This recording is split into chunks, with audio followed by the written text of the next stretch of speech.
আমরা আমরা college section যারা তারা ক্লাস করতেছিলাম, তো লাস্ট ক্লাস আর কি, যখন ছুটি হবে তো হঠাৎ একটা আওয়াজ শুনি।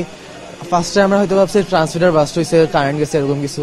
বাট পরে আমরা দৌড়ায় যাওয়ার পরে দেখি যে প্লেন ব্লাস্ট হয়েছে। পরে আমরা সবাই দৌড়ায় যাই, যাই তখনও ফায়ার সার্ভিস আর আর্মির এখনো পৌঁছায় নাই। কারণ আমরা শিক্ষার্থীরা ফার্স্ট ইয়ার সেকেন্ড ইয়ার যারা আছে 9-10 তারা ট্রাই করি ওদের বের করার।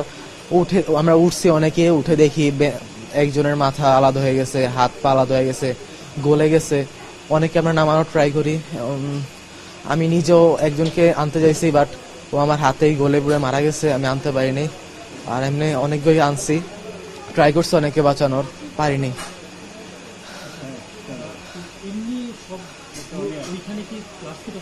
ক্লাস রানিং ছিল, ক্লাস শিক্ষার্থীরা স্যাররা সবাই ছিল এখানে। আর ওইখানে আমাদের হোস্টেলও ছিল।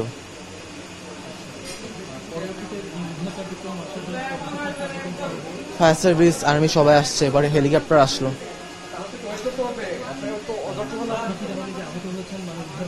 হ্যাঁ হ্যাঁ,